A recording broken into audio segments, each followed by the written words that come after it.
Hi everyone, it's Kevin.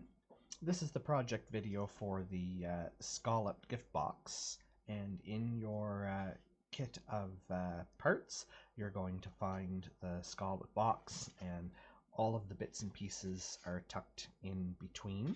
You're going to have some tissue paper to put in the bottom of your box for your gift. You're going to have a piece of pale papaya cardstock that has been embossed with the delightful. I have to look them up for you here. Stitching around the edge, and there's some papaya paper from the designer paper pack, and I'm just going to keep those out here. There's two strips in a square. I'm going to show you how that was cut. And then there's your box top and your box bottom. And these boxes are beautiful. They're a craft paper, a little heavier than our cardstock, and they've got these beautiful gold foil embossed dots. Okay. Just wanted to take a second to jump in and insert here back to page 137 of the new annual catalog, where our packaging basics are.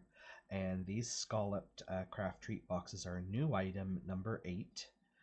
8 boxes for $13.50, so they're about $1.69, $1.70 per box, a little more expensive than some of our other boxes, but for the gold foil accents on them and the fact that they're heavy-duty craft paper, still a good price. And yeah, you can get 8 of them for $13.50, so that's where that's found, on page 137 in the annual catalog. I'm going to set the tissue aside and this piece here. I want to talk about the designer paper for a second. So I want to show you that this was cut from a 12-inch width, but I cut off 3 inches. So it was 3-inch wide strip, and then I cut off 3 inches to give us a 3x3 square. And then I took the remaining piece and cut it up the middle at 1.5.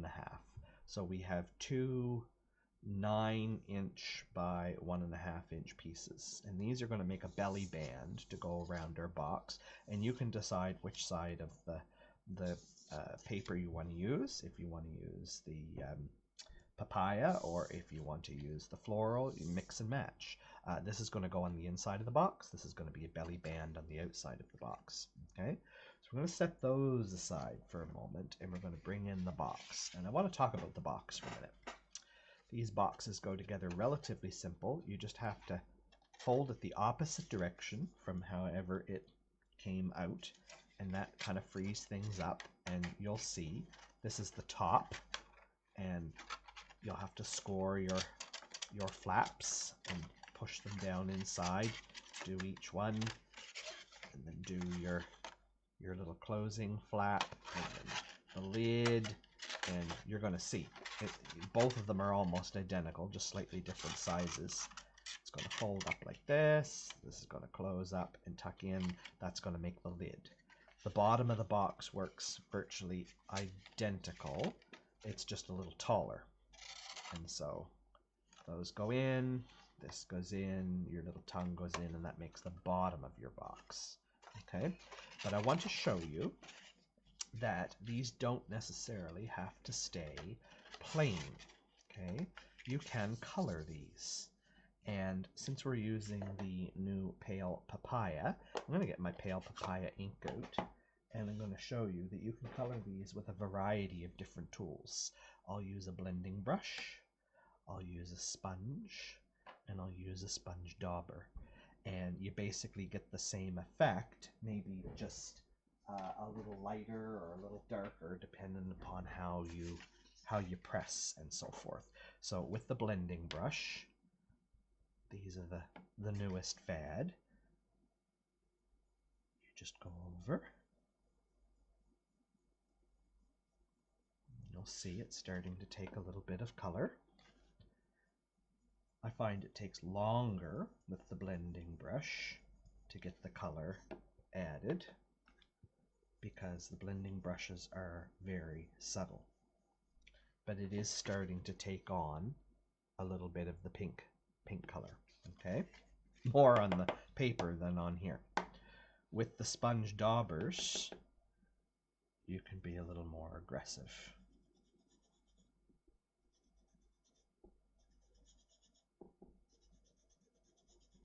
Okay.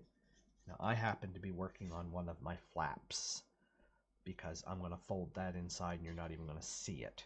But I just wanted to demonstrate to you that you can color these boxes with pretty much any coloring tool you've got. The sponges seem to do just as good as the daubers, and certainly, you know, you can add on as much color as you want to add on. And then it's important to know that the gold foil spots will resist the ink, so you should, if you're not going to let it dry a long time, take a tissue and just wipe them after you put your ink on, because you will get the ink that was on top of the dots will resist. And if you don't clean it off, you'll have ink all over your fingers. Okay? So you can color these any color that you have for ink. Okay? Now I'm going to fold that flap inside. It's going to disappear forever. You're never going to see it because I'm not going to color my box. I'm going to leave my box the color that it was.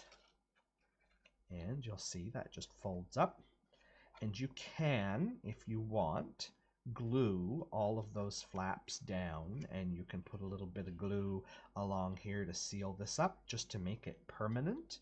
I'm not so concerned about the flaps here, but I don't like that this little front piece kind of stays bowed out like that. So from the inside, I'm actually going to pull that flap down, and I'm going to use my liquid glue, and I'm just going to run a little. My glue's almost out. Just going to run a little bit of glue along there like that, and then close it up. Pinch it with my fingers a little bit, and that's just going to close up that seam. So now it's not going to bow out. You could do exactly the same thing here and here before you close your lid up, your flaps up. Okay, so maybe I'll do the same here on my bottom. Do those two flaps. This one might be a little deeper to do inside, but I'm going to pull my flap down. Put a little bit of glue along there. Just like that, and then close it up. Okay. Now, let's go to our other pieces that we had. So there's a floral piece, and I thought, you know, the bottom of the box is just kind of dull and boring. So I'm going to decorate it up with a little square of the floral patterned paper. And it leaves you about 1/4 of an inch around the outside edges. But that's okay. It just adds a little bit of something to the bottom of the box when you're looking down inside. Okay. This one's going to go in the top of the box, but I want to put something on it before I do. So I thought I would go to the stamp set, and I love this little tulip, and I didn't make the box, but I put the box together, and maybe I'm going to put a handmade gift in the box. So I think I'm going to use the handmade for you. So I want the tulip, and I want the handmade for you. And I'm just gonna see if I can line these up on my grid paper here. Use a centering line on the bump. We'll put the tulip up above, like that. Pick it all up on one block. And then a color that goes really good with this pale papaya is Calypso Coral. It's kind of orangey. The papaya is kind of orangey, peachy color. And the Calypso Coral is nice and orange. So I'm just going to do that towards the top. And that gives me a little spot here where I could write something to the person that I'm gifting this to. And I would, if I were you, write it on before I stick it into the lid of the box, because it's going to be kind of hard to write on once it's in there and there's the lip of the box in the way. And that's just going to go inside there like that. Okay. And then I gave you some tissue paper that you can take whatever it is you're gifting the person and wrap it all up, tuck it in the bottom of your box, put your lid on. Okay, now we're going to make our belly band to put around our box. And I think I'm going to use the pink side out on this one. And I'm just going to take about an inch and put some adhesive on there. I'm going to use my grid paper to line it up to make sure that I'm staying square and straight. I'm going to overlap that by about an inch. Glue it on, and again using my grid paper to line it all up, make sure it's straight. If you don't have grid paper, just stand it up on your tabletop like this and make sure that it lays down nice and flat. Okay. Glue got a little bit away on me here. Get that off. All right. Then I'm going to put my fold right, or my join line right in the middle on the top. Okay. And I'm going to go and just crease with my fingers like that. It doesn't have to be too tight because we want to be able to slide this off the box. And then I'm going to flip my box upside down, and I'm going to do the same here. And I'm not pulling it, like I'm not really tugging and pulling overly tight, because like I said, I want to be able to slide this off the box. So I'm actually making sure that it's a little loose. Okay, and you can see you've got lots of length here for overlap. So we're actually going to trim this down. I'm going to let it go a little bit past center. And the same over here. This is going to go a little bit past center on my other side. And then on the one that's going to lay down, I'm going to put my glue on the top outside edge, and on this one the top underneath edge, and then where they come together they glue each other's ends. And you don't have to worry about what's in the middle because you won't see it. There we go. If I've done it correctly, this should slide fairly easily on and off the box. So that's how we'll open up the box. Okay, now we need some ribbon. In your kit, you have a meter of this gorgeous papaya white-edged cotton ribbon. It's really, really nice. I haven't cut myself a piece off the spool yet here, but I'm just gonna gauge at what I want for a bow. Okay, so about there. Let's see, where are we? 16, 17, 18, 19, 20, 1, 2, 3, 4. Yep, so give yourself about 24 inches is what we're going to need. 2 feet. So you'll have a foot left. You'll have enough to do a bow for another card. And I'm just going to draw that up around the middle. Like this.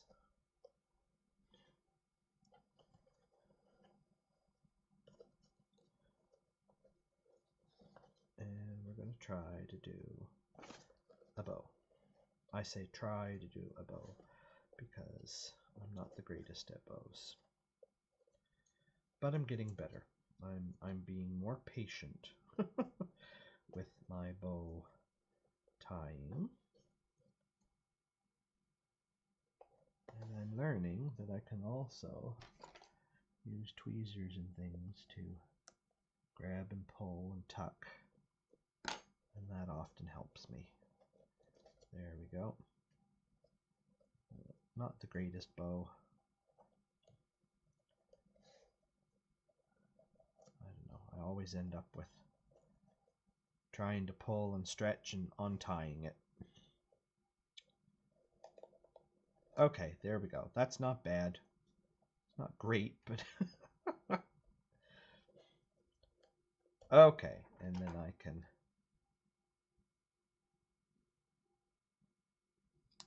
point my ends.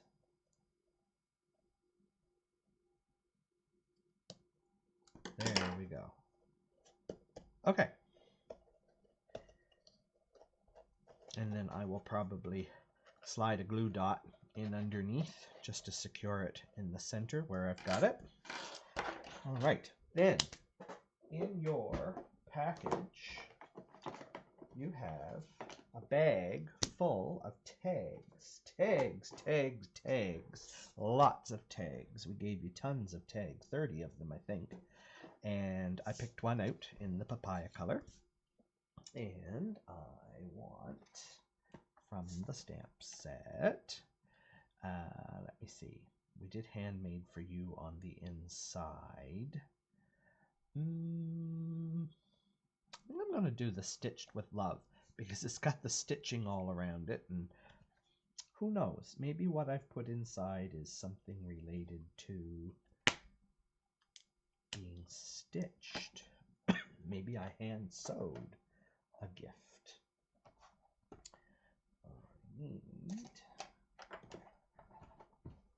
Oh, I know where my small block is. My small block is inside my box.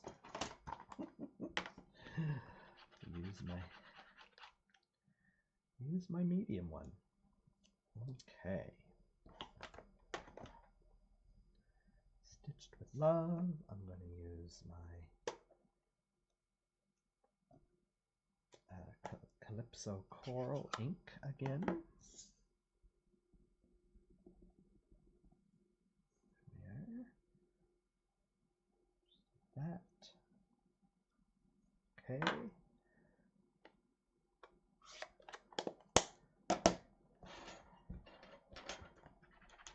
And then in your kit, in your kits, you have some baker's twine, blue and white baker's twine. We gave it all to you, so I don't actually have any of it left, but I would cut a 2 or 3 inch length of the baker's twine, thread it through the hole, wrap it around underneath my bow, and tie this on. I'm just going to tuck it in as if I had it tied on, and there's my little box, all complete. And you can add some rhinestones on here if you like. You could certainly take some of the other designer paper that you have, and you could cut panels to go along here. You could cut a strip to go along your lid. You can decorate your box any way you like. So at the bottom of this project page, you're going to find a Facebook button that will link you over to this particular project post on the Facebook group.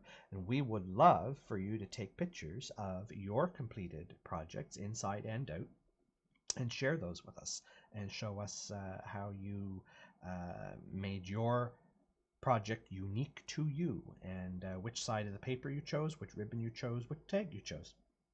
Okay, so enjoy the rest of Craft Day in a Box, and be sure to share those projects with us. See you later.